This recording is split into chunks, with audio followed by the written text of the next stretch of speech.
Hi everyone, welcome to the session of our web series Fireside Chat with Champions, in which we interview global business leaders, asking them crowdsourced questions relevant to the biggest challenge we face today, COVID-19 and its impact on various aspects of business and the way we can steer ourselves in current uncertainties. Today we have a very special guest with us, Robin Farmanfarmaian. Robin is working with cutting-edge artificial intelligence software, devices, and pharma companies poised to impact more than 100 million patients. Within these companies, she focuses on strategy, business development, revenue, and fundraising.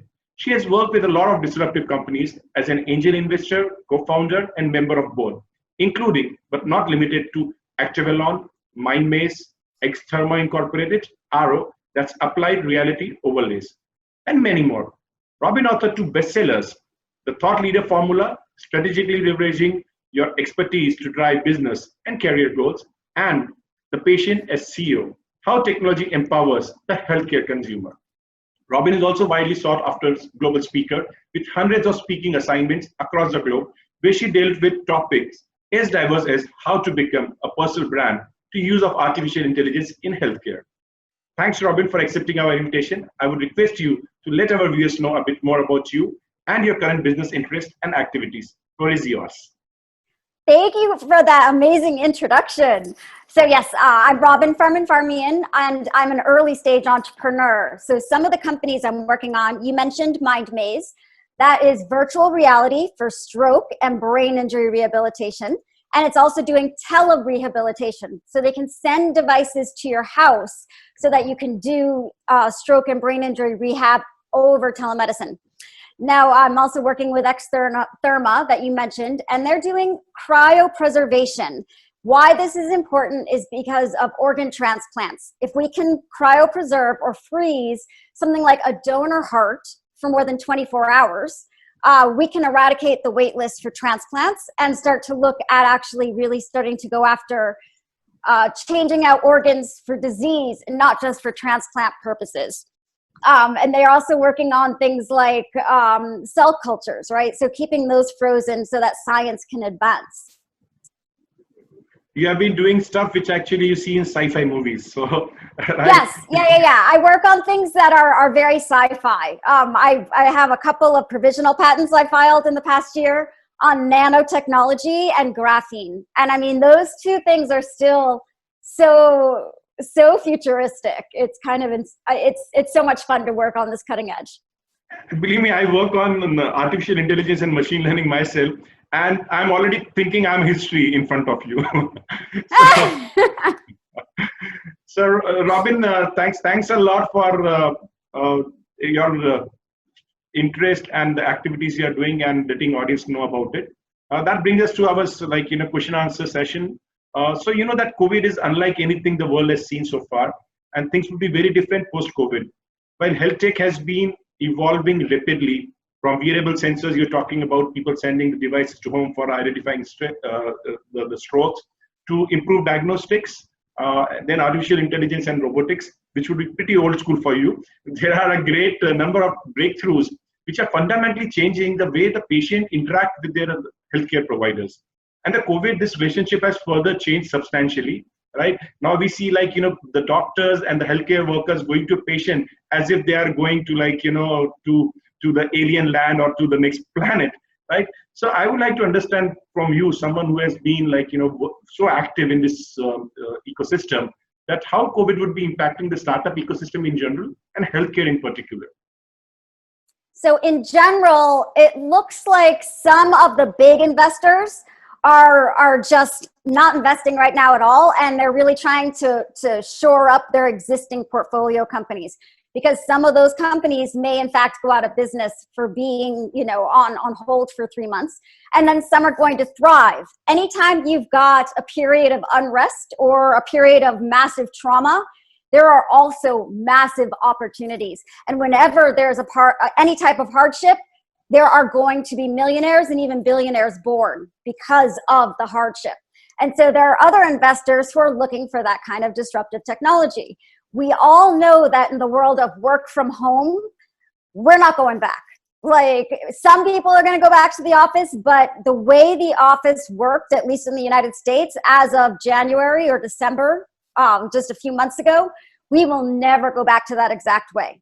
Because now that C-suite and both startups and big corporations understand that people can be just as productive in their home, in fact, sometimes even more so, they're not going to want the expenses of having huge office buildings.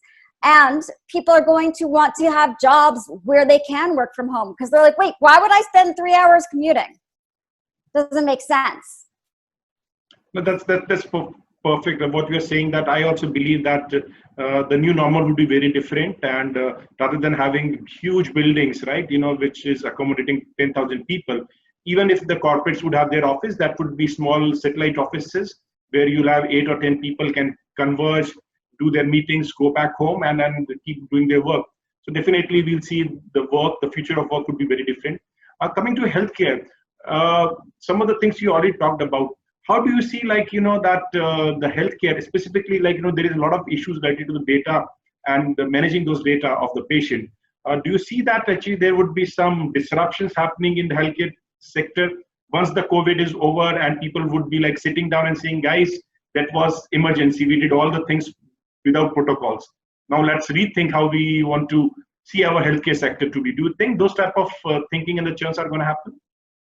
Oh, absolutely. Because the good news is the shift in healthcare delivery, where the patient actually receives their care, had already started before COVID happened. So IVs in the home. I get on-demand saline. Like, instead of going to the emergency room for food poisoning, you can get on-demand saline where they have a nurse come to your house within 2 hours, just like Uber, right? So you order a nurse on demand.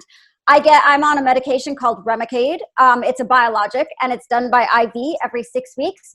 I've been doing it in the home now for 5 years. 5 years. We're seeing a lot of clinical trials already shifting into the home. So companies like Science 37, they have $72 million of funding. And the way it works is they partner with pharma companies. They ship the medication to the patient's home with a smart tablet. The patient has all of their clinical trial visits over that smart tablet, and they deploy a nurse to the patient's home, like just a regular local nurse, if it needs to be an IV or they need to inject it by a healthcare professional, right? So just those 3 things alone, that's huge. We're also seeing urgent care shifting into the home. And again, with companies that were born even before coronavirus came. There's one called Dispatch Health. And instead of calling 911, you use Dispatch Health. They send a nurse and a technician in an ambulance style vehicle to your home. And if the nurse and the technician can take care of whatever's the problem, they do right then and there. Maybe you need IV saline. Maybe you need your blood drawn and for some test results, right? For blood labs, and they can do that there. Maybe you need stitches, right? Maybe you need a neuro test, right? There are a lot of things that nurses and technicians can do in the field. And then if you do need to have a doctor consultation, the nurse will call a physician over video right then and there while sitting next to you. So we can help avoid people going into the emergency room. But there's a lot of tools as well that are happening. So TytoCare, they launched over a year ago now in Best Buy, and it's $300 US, and it's 4 medical grade devices. These are clinical grade, FDA cleared. And you get those for $300 with a telemedicine platform. Now, what it comes with is an otoscope, which is what you look in the ear with, a stethoscope, a tongue depressor to look down the throat, and a temperature monitor. And all of these hook onto a video camera. So say you have a child with an earache, right? And they're screaming, it's a toddler. You don't want to go to the emergency room at 2 a.m. Instead, you use TytoCare. You stick the otoscope, the ear device, into the child's ear and call a physician over video through their app. And the doctor is the one who sees the video camera feed. So it's as if the doctor is actually reaching through the computer. And so she can say things like, move it a little bit to the left, move it a little bit to the right. And it's real time video stream. There's more than that. I mean, you can think about things like Apple Watch. The Apple Watch has a single lead EKG monitor. Why that's so important is because it's testing for something called atrial fibrillation, AFib. And if you do have AFib, most likely you have no idea. It's silent, symptomless. There's no pain involved. You have no idea you have it. But if you do, you are 5 times more likely to have a stroke.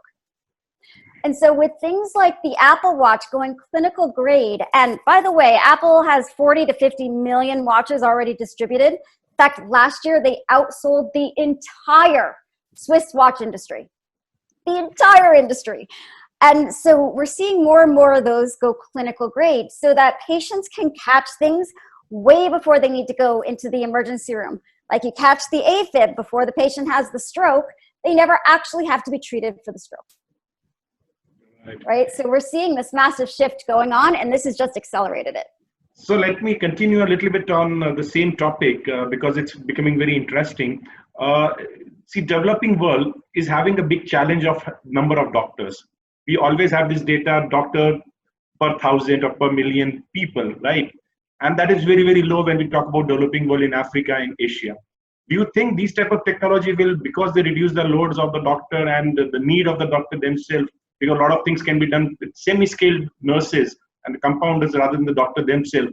How do you see this technology and the business model and economical model coming to the level where actually the developing world can also afford it? So the exciting thing is that all of this is relevant for the developing world. So take, for example, the TytoCare I mentioned, and it has those 4 clinical grade medical devices. Well, that means for $300 US, and that's retail in the United States. Of course, these things cost significantly less to actually manufacture. And so when you're dealing with the developing world, they're probably going to sell it for less than $300 US. But just that one kit can outfit essentially a tiny little medical center that is staffed by technicians or nurses or midwives, right? Like you don't actually have to even be trained to use most of these things.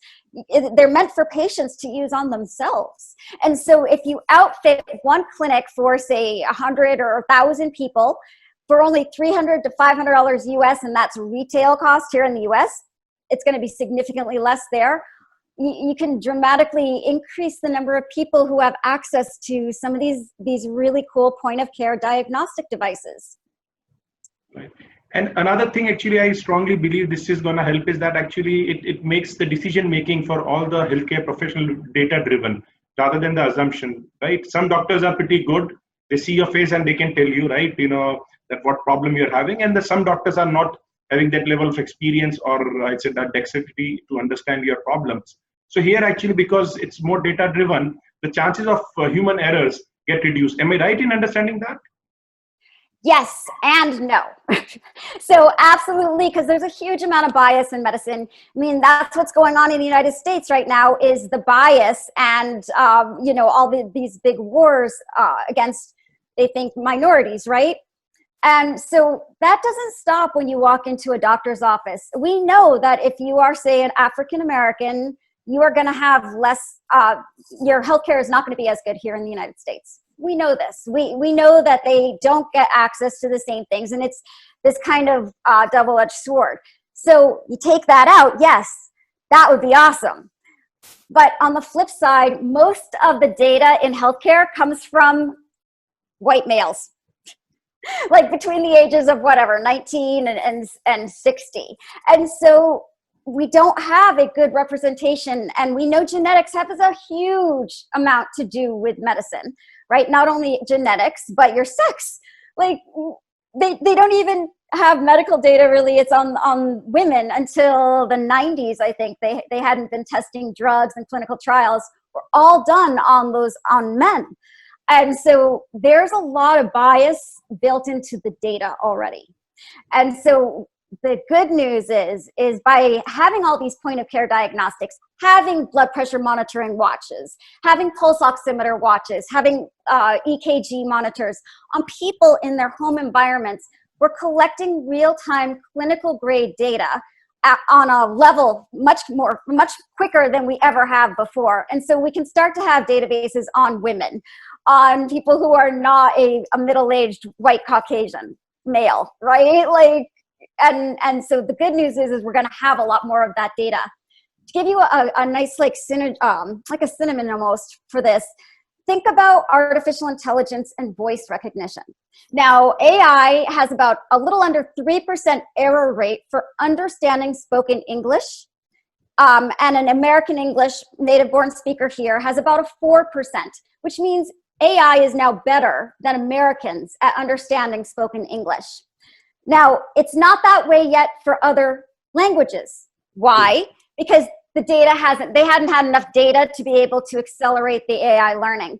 That's going to flip over in the next year or so because we're collecting significantly more data. And with Google has over 1 billion, with a B, 1 billion devices with their voice-powered technology. And so they're collecting a huge amount now, and that will change the equation, just like it will in healthcare. That's cool. So moving from healthcare, let's talk a little bit about something which is also another area of your interest. So if you see that COVID is already impacting different sectors in a different way, and type of enterprises also, whether they're startups or the typically bigger enterprises, it impacts differently. But it has come as an opportunity for digital enterprises. It has severely impacted the old economic players like tourism, manufacturing, aviation. As someone who is a global thought leader and has championed the cause of digital transformation, how do you see the world becoming more digital? And what are the sectors and functions the technology will have more impact and a profound impact than others?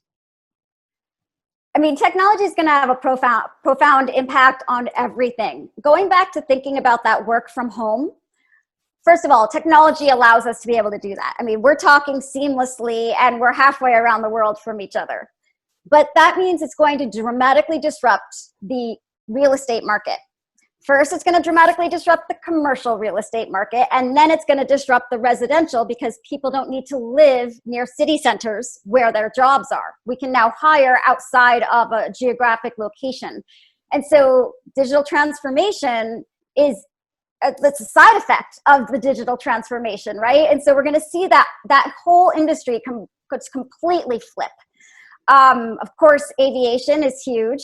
There's a lot of other things going on in the world of aviation, like the price of oil. That alone has massive impact. But seeing more people work from home, we're going to start to see more people do business meetings from home. Like, why get on a plane to have a 2-hour business meeting when for the past 3 months we've been doing it fine over Zoom? And business travelers make up a significant portion of flights. And so we're going to see a lot of almost like tearing down, the digital transformation will tear down other industries that you wouldn't necessarily think of that are directly related, like Zoom and airlines. Right. I would like further questioning on the same topic.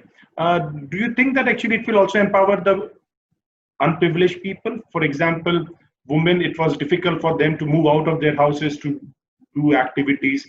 When you start doing things from within the safety of your house, right?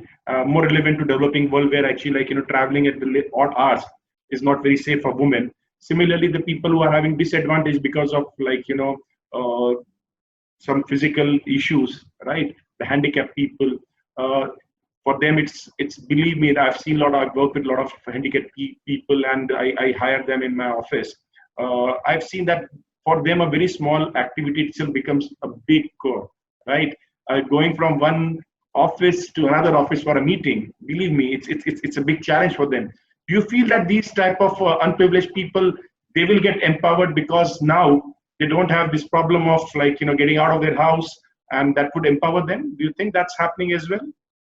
Yes. So one thing I didn't mention is I'm also a chronic disease patient. I have Crohn's disease. And I've had it, my entire adult life. And so I have good days and bad days. And I hear about this in the patient communities because I'm very active, obviously, in the patient communities. And everyone is talking about, wow, the rest of the world now knows what it's like to be us. Because this is the way they live their lives. They live their lives worried about germs because they're immunosuppressed, right? So they already worried about just catching a normal cold, which could cause a lot more problems for them than for a normal person. But they're also like, I have good days and bad days and I want to work out of my house. Or they have trouble moving around. And that's a lot of people in this world have a huge amount of trouble moving around, whether that's just plain back pain or they have an amputation or something. And so I'm seeing the patient communities kind of like, yes, the rest of the world now understands what it's like to be us, and they like it's no longer we're the outsiders working from home. We're now one of everybody else, and we're all equal over Zoom. Right. That's true. That's true. And it saves a lot of unnecessary time consumed in commutation, and at the same time also the environmental aspect of that, because the number of cars we put on roads is, believe me, it's too much, because that's not required now. You can have the same level of comfort talking on Zoom. I would also like to ask you that, the technologies like Zoom, believe me, they've been there for decades, right? The Skype was there for a long time. Suddenly, COVID has made these technology very, very relevant. So do you think that all the time for us to make right calls, we need a pandemic, or the humans will become a little bit more intelligent going forward? So something like a pandemic or an uprising or, the economy tanking, these are triggers that will allow massive change. And so you don't need that kind of stuff for massive change, but it does accelerate it dramatically. And so all of the things that we've talked about today and all of these shifts going to work from home or healthcare in the home, they have been happening for the past 5 to 6 years, right? But slowly and not widely adopted or thought about from the C-suite, right? The C-suite hadn't been convinced. It takes something like this to immediately and overnight change everybody's opinions, right? And so that is the good news. The good news is nothing's going to be the same again. It's also the bad news, it's a little scary, but it's a time of massive opportunity. And so you've got to look at it from that point of view. Don't be like, all right, all of us are under huge stress and anxiety. We don't know what's going to happen. There's lots going on. But you have to say, okay, well, these are terrible things. Let's find the opportunity side. How can we help people within this? How can we help humanity within this? Because there's always an opportunity. You just have to find it. True. I also love working from home because it has made me more productive for sure. It has reduced my traveling. So I'm able to allocate far more time to doing things which I like doing, because I used to travel 22 days a month. That was a little pain, right? But at the same time, I have already started missing meeting new people, meeting my friends, the touch. So the sense of touch is gone because nobody wants to touch anything right nowadays. Yeah. So I see it there are pros and cons, and as human race, we would be a very, very different race maybe next couple of years. So now I would like to talk a little bit about the startups and the challenges posed by COVID. So that COVID is just not a health issue; it's a social, economical issue as well. And for small businesses, for the startups which has not raised sufficient funds, it is also an existential issue, right? Whether they would be able to survive after COVID or not, with the revenues totally disappearing. You don't know how long this is going to last, right? Somebody was saying June it would be over, but seeing US, seeing India, it doesn't look like that even September, it would be be disappearing. I also see that we do talk about the vaccinations, right? But that's again a gray area. You never know whether it's going to come in 2 years or 20 years. We are still waiting for a vaccination for the AIDS, right? And it was told to us that it would be available in 2 years. Still, we have 700,000 people dying every year because of AIDS. So this puts a very big billion-dollar question mark that how the small businesses are going to survive. As someone who interact globally with, as a speaker, as a panelist, right? How do you see that the CXOs, right, should be preparing themselves and waiting for the rebound to happen? At the same time, what they should be doing so that actually they survive this terrible time, which most of them they are facing today? It is a terrifying time, and you've got to do what entrepreneurs do best, and that's be flexible and pivot, right? So you've got to focus on those areas of your company that are relevant for what's going on right now and what might be going on in the future. You can't just wait for things to go back to normal, because this is our new normal, right? So can you survive during this, right? Because if you can survive during this, or you have a product that is something that people really need in these kinds of times, or they will need over the next year, then that's a sustainable business. But if it's something that has been completely disrupted and stopped, right? Say maybe like some tourism, right? Tourism's going to take a while, right? Cruises might take a while to go back to normal. And so those kinds of businesses are a little bit harder. So you've got to figure out, okay, where's the opportunity? Where is the product market fit in this environment? The other thing is you have to know when to walk away. A couple of companies I've walked away from because it was just too early. The technology was too early for humanity and for the science, right? So I worked in genetic testing in 2005, consumer-facing genetic testing. This was before 23andMe was even born. And we used what's maybe 3 to 4 SNPs for to determine, say, your heart risk. Now people use thousands of SNPs to determine your heart risk, 4 to thousands. It's not even comparable. It's like, I feel like what we were doing was, we were trying, we were the birth of an industry, but we were way too early. And so I walked away, right? You need to know when to walk away and do something else in the world of entrepreneurship. Right. Very, very well articulated.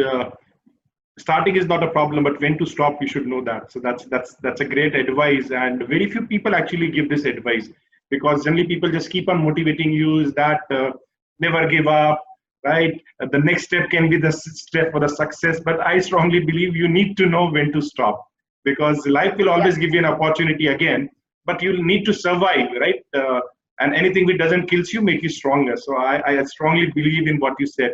I would also like to understand from you, because somebody who has written an awesome book on you as a company, you as a brand, right? What would be 3 or 4 or 5 things you would like to tell an entrepreneur or a startup founder that how he should create that level of trust? Because I always believe that a startup is seen as a persona of the people who are part of the startup. So if you have not a very strong brand yourself, your company is never going to become a brand, right? Whenever we talk about Facebook, you see Mark Zuckerberg somewhere. Apple, without Steve Jobs, believe me, nobody would be like, seeing Apple as an apple, right? So I would like to understand someone who has dealt with this topic, which is very important topic and mostly neglected, that how do you see that your advice to those founders that how they should start thinking about building themselves as the brand? So you are absolutely correct. The startup doesn't have a brand, so really startups go by the brand of the founders and the team. And so it is incredibly important, if you're a founder or a C-level exec or biz dev or marketing, that you have your own brand. Now, I have the thought leader formula. It takes you step by step through exactly how to build that. But let me give you some hints right now. And by the way, you can go to my website, robinff.com, and there's a free workbook that you can download. That'll just take you through all the exercises you kind of need to think about when building a brand. But let me give you some hints. Just stop. Let me stop you for a second. So audience, we would be sharing the URLs in the comment section about the book of Robin, as well as the site where you can go, and it's a beautiful video course where she walks you through the whole process. And she also has some worksheets which you can download and use. So please leverage it, use it. And again, sorry to interrupt you. Please go ahead. No worries. So when thinking about the foundation of your brand, I came up with a formula. It's your why combined with your fundamental truth. So let me break that down for you. And if you've heard of Simon Sinek, or if you haven't heard of him, you need to go see his talk. It's fantastic. Start with why. And people don't buy what you do. They buy why you do it, right? People don't buy what you do. They buy why you do something. So what is your why for that particular thing that you're doing, that company? I know we all have like a million whys of what we do, but this is the branding exercise. So what's your why and your fundamental truth? What is it that you believe that the rest of the world either doesn't know about yet or doesn't actually believe to be true? Give you an example. My first book, The Patient as CEO. And it's my life story, of being a chronic disease patient and all the technology that empowers patients now today. And I truly walk that walk, the patient as CEO. This is a big deal because when I go and tour in places like Japan and Germany, They're very paternalistic healthcare systems where you go in, the doctor tells you what to do, you say, thank you, sir, and you walk out and you do it, right? You don't question, you don't have like your own team. It's just very paternalistic. And so for them, the patient being the CEO of the healthcare team is mind-boggling. Like it's such a stunning thing for them to even think about. So that right there, that's my fundamental truth, right? So your why plus your fundamental truth, and then start to think about who is your audience. Because you know what? A lot of us go on social media and we're like, okay, we're going to post all these different things and let's just do it on Twitter and then do it on Facebook. Say, well, who's your customer? Like, what? I'm like, have you mapped out your customer avatars? And most people have not. I go, okay, well, you got to figure out who your customer is. Because say you are an early stage company, your product's not going to be on the market for 3 years, right? So you're not trying to build up marketing lists yet. Who is your customer in that case? It's going to be VCs, right? It's going to be corporate partners. It's going to be other entrepreneurs in the ecosystem. And so you've got to understand who those people are. If you're in Silicon Valley, most of the VCs are tall white males, between a certain age. We know this. We know where they live. We know what magazines they read. We know they like to be on Twitter or LinkedIn. And so you create your content and go on the platforms where they are. You're not just going to try and yell out into the world on Twitter. You really want to target those customers and understand who your customer is at what life stage of your company. That's very well articulated and very important thought for those budding founders who believe that actually, they have got to have an awesome product and the magic is going to happen.